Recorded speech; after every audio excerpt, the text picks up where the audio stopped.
जय श्री कृष्ण। आप सबका हार्दिक स्वागत है हमारे पॉडकास्ट शो में। रिलेशनशिप्स खट्टे मीठे दोनों तरह के होते हैं। किसी के साथ अच्छा रिलेशनशिप होता है हमारा, किसी के साथ बुरा रिलेशनशिप होता है। और कई बार ऐसा भी होता है कि जिसके साथ आज अच्छा रिलेशनशिप है, कल उसके साथ बुरा हो जाएगा, मतलब उसके साथ बिगड़ जाएगा। और इस चीज़ का हमारे लाइफ पर, हमारे सोच पर, हमारे प्रेजेंट पर, हमारे फ्यूचर पर बहुत फ़र्क पड़ता है, इफ़ेक्ट करता है ये। और इन्हीं रिलेशनशिप्स के सीक्रेट्स को, डीप सीक्रेट्स को हमें आज समझाने के लिए, बताने के लिए आज हमारे बीच में एक बेहतरीन राइटर पधारे हैं, जिनको मैं हम काफ़ी टाइम से जानते हैं। और जिनके थॉट्स, यकीन मानिएगा, जब मैंने इनको पहली बार सुना था तभी समझ में आ गया था कि ये इंसान कुछ अलग हैं। ये इंसान रिश्तों को, लाइफ को किसी अलग तरह से देखते हैं। और आज उन्हीं थॉट्स को हम थोड़ा बारीकी से समझेंगे। चलिए स्वागत करते हैं आज के हमारे गेस्ट शिखर जी का। शिखर जी, सबसे पहले तो आपका हार्दिक स्वागत है हमारे पॉडकास्ट शो में।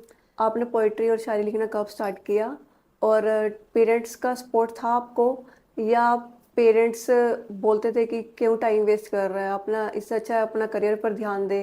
क्योंकि हमने देसी फैमिलीज में ऐसा देखा है कि पेरेंट्स आर्टिस्ट फील्ड को इतना सपोर्ट नहीं करते। उनका जो मेन फोकस होता है वो होता है आईएएस बनो, सीए बनो, टीचर बनो। इसी पर पेरेंट्स का मेन फोकस होता है। आप या आपकी फैमिली ने बोला कि भाई तेरा जो मन है तू कर, बस खुश रह, सपोर्ट था उनका आपको? नहीं, इस मामले में ना मैं अपनी फैमिली को पूरा क्रेडिट दूंगा, अच्छा। Because they have always supported me. Hmm. चाहे मुझे कहीं पे भी वीडियो बनानी हो, शूट पे जाना हो, चाहे यहाँ आना हो, मतलब they always supported me. Like ठीक है, जो तेरा मन कर रहा है तो वो कर। रही बात लिखने की, तो मैंने जब अपनी सबसे पहली जो लाइंस लिखी थी, इट वाज लाइक मैं कॉलेज में था एंड सिंस 2015 मैंने लिखना चालू किया था। मैं पोस्ट नहीं करता था, नॉर्मल ऐसे लिख के रख दिया अपने पास। फिर किसी ने गाइड किया कि लिख रहे हो तो पोस्ट भी कर दो, क्या ही जा रहा है। तो मैंने फेसबुक से स्टार्ट किया था and since then I am writing. अक्सर इमोशंस की जब बात आती है तब लड़कियों को आगे कर दिया जाता है।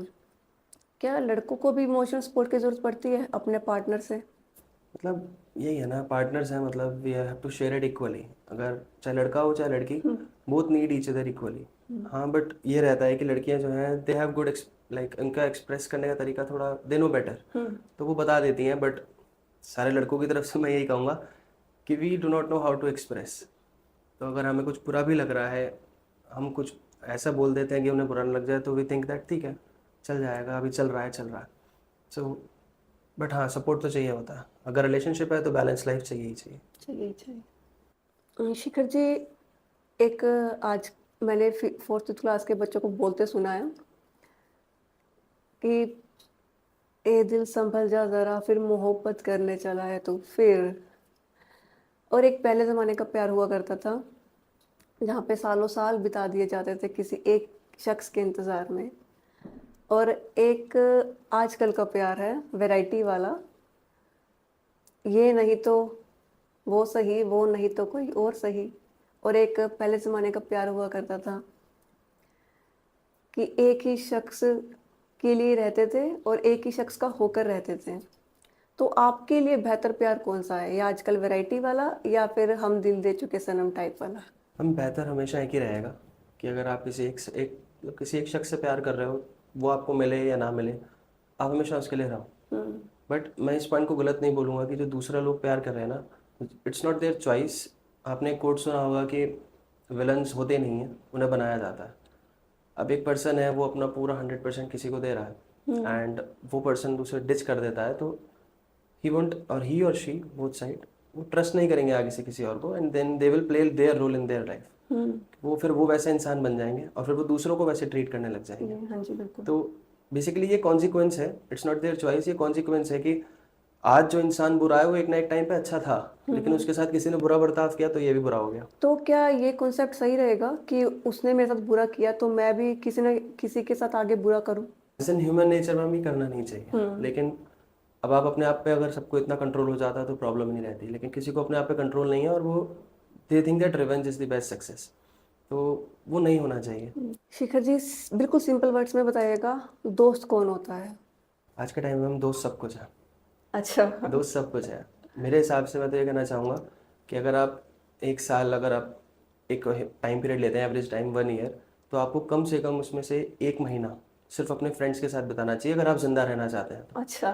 क्योंकि आप 11 महीने आप काम कर रहे हो, कमा रहे हो, अपनी फैमिली के साथ हो, लेकिन अगर आप 1 महीना भी अपने दोस्तों के साथ रहोगे तो आप ज़िंदा रहोगे, खुशी रहेगी। बिकॉज जब आप अपने दोस्तों के साथ होते हो ना, कोई लिमिट नहीं होती किसी चीज़ की। चाहे आप उन्हें कुछ भी बोल रहे हो, उसकी कोई लिमिट नहीं रहती, उनके साथ कुछ भी कर रहे हो, कोई लिमिट नहीं रहेगी। और सबसे मेन चीज़, आप बाउंडेशंस में नहीं रहते। तो फ्रेंडशिप इज़ मोर इम्पॉर्टेंट। कुछ लोग इस सिचुएशन से गुजर भी चुके होंगे और कुछ लोग में भी सिचुएशन में होंगे भी। प्यार और परिवार, इन दोनों में से किसी एक को चूज़ करना पड़ जाए तो ऐसी सिचुएशन को कैसे हैंडल किया जाए, और अगर चूज़ करना पड़ ही रहा है तो किसे चूज़ करना चाहिए? हम जब बात इतनी आ जाती है ना कि चॉइस ही ऑप्शन है, तो और फ्रॉम माई पर्सनल एक्सपीरियंस तो family is the first most priority. आपको वहाँ पे चॉइस करनी ही नहीं चाहिए जहाँ आपकी फैमिली की बात आ रही है। चाहे वो आप रिलेशनशिप हो, आपकी फ्रेंडशिप हो, या आपका ड्रीम्स हो, या कुछ भी हो। अगर आपकी फैमिली की चॉइस आ रही है तो मेरे को नहीं लगता उससे ऊपर भी इम्पॉर्टेंट है। हाँ, बात आई अगर और भी ऑप्शंस हैं टैकल करने के, तो अपना बेस्ट देना ज़रूरी है। आप किसी के साथ रिलेशन में आए हो तो ये आपको पहले से पता रहता है कि आगे जाके मेरी फैमिली को प्रॉब्लम्स रहेंगी। तो अगर आपको ये क्लियर है तो या तो रिलेशनशिप में मत आओ, बिल्कुल। या फिर शुरू से ये चीज़ क्लियर रखो कि आगे जाके प्रॉब्लम हो सकती है। If you are good with it तो वी कैन बी फ्रेंड्स। पर अपना 100% देना चाहिए। अपना 100% देना चाहिए। किसी लड़के का अगर करेक्टर पता करना हो, चेक करना हो, वैसे तो ऑब्वियसली नहीं करना चाहिए, पर अगर चेक करना हो कि लड़के का करेक्टर कैसा है तो वो कैसे पता चलता है? हम बहुत सारे कोट्स होते हैं, बहुत सारी चीज़ें बताती हैं कि अगर किसी इंसान को जानना है तो उसकी सराउंडिंग्स को देखो rather देन उसकी एक्टिविटीज़। वो किन लोगों के साथ उठ रहा है, किन लोगों के साथ बिल्कुल। बैठ रहा है, तो आपको पता चल जाता है कि ये एक फिर वाइब होती है। आप किसी के साथ बैठे हो, 2 मिनट बात कर रहे हो, उसका देखने का नज़रिया, उसकी बात करने का नज़रिया ना आपको बता देता है कि ये बंदे का करेक्टर है कैसा। फिर सबसे मेन चीज़, आप किसी के साथ अगर टाइम स्पेंड कर रहे हो, उससे ज़्यादा बेस्ट ऑप्शन कोई नहीं है किसी इंसान को जानने के लिए। और फिर बात जब आती है लड़के की, तो अगर एक लड़का आपको अपनी फैमिली की प्रॉब्लम्स बताने लग गया, that means he is completely into you. सही बात है। उसका फिर वहाँ से बैकवर्ड जाना है ही नहीं उसके लिए। वो अब पूरा आप में है, और वो आई थिंक वो अपना 100% देगा एज पर मी।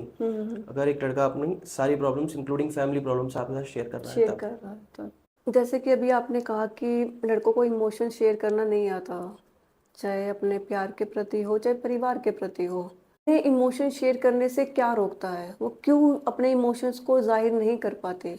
क्या उनके इमोशंस ना शेयर करना ही डिप्रेशन, एंग्जाइटी और उनके अकेलेपन का कारण होता है? तो सबसे पहले तो मेरा आपसे यही प्रश्न है कि क्या चीज़ उन्हें रोकती है अपने इमोशंस को शेयर करने में? इसकी वजह ये है, जैसे आपने पूछा कि क्यों नहीं करते हैं शेयर। मैं अगर आपसे पर्सनली एक क्वेश्चन पूछता हूँ कि आप किसी एक एडल्ट ग्रोन मैन को आप एक रोड पे देख रहे हो कि वो रो रहा है, तो आपके मुंह से जो पहले वर्ड्स निकलते हैं, इट्स लाइक इतना बड़ा आदमी होकर रो रहा है। बिल्कुल। सो एक लड़के के लिए रोना इन अ पब्लिक प्लेस या किसी के सामने, उसके दिमाग में ये रहता है कि यार ये सोचेगा लड़का होकर रो रहा है। लड़का हमें बचपन से ये सिखाया है, लड़के हो तो रो मत। सोसाइटी की एक इमेज ऐसी इमेज बनी हुई बना है। रखी है लड़कों के हाँ, बारे तो में। वो हमारे अंदर घर कर चुकी है। अब मेरे को भी कोई प्रॉब्लम होगी तो मैं पहले ये सोचूंगा कि ये सामने वाला मुझे वीक समझेगा इस चीज़ को लेकर कि मैं लड़का हूँ। और दूसरी बात, हम फैमिली से अगर शेयर कर पाते हैं हम, तो उसमें पहले बहुत सारी चीज़ें आ जाती हैं। बिकॉज फैमिली ना बेसिकली अगर लड़के पर डिपेंड है, तो वो ये सोचेगी अगर मैं उनसे अपनी प्रॉब्लम्स, छोटी मोटी प्रॉब्लम्स, मेरे लिए वो बहुत बड़ी है, उनके लिए शायद छोटी हो, बिकॉज उनके लिए ये प्रॉब्लम बड़ी है कि घर कैसे चलेगा। मेरे लिए मेरी प्रॉब्लम है कि भाई मैं रिलेशनशिप में सही नहीं हो पा रहा हूँ, मैं डिप्रेशन में जा रहा हूँ। लेकिन वो पहले ये सोचेंगे कि इसे हमारी चिंता से ज़्यादा ये पड़ी है कि इसका रिलेशनशिप अच्छा नहीं चल रहा। सही बात है। भाई घर में कमाएंगे नहीं तो कैसे होगा, एंड बहुत सारी चीज़ें होती हैं। तो ये सब चीज़ें अगर दिमाग में रहेंगी तो इसलिए हम शेयर नहीं कर पाते हैं। बट स्टिल कुछ फैमिलीज होती हैं जो बच्चों से शुरू से कनेक्टेड रहती हैं। कनेक्टेड रहती है। अगर पेरेंट्स अपने बच्चों के साथ सेम वे में रहेंगे, शुरू से कनेक्टेड रहेंगे, ये नहीं कह रहा है एज अ फ्रेंड, बट एक बॉन्डिंग होती है कि कम्युनिकेशन गैप ना हो। अगर गैप नहीं होगा तो शायद बच्चे शेयर कर लें। और ऑब्वियसली ये तो बात फैक्ट है कि अगर आप अपने पेन शेयर कर रहे हो तो कम होना ही होना।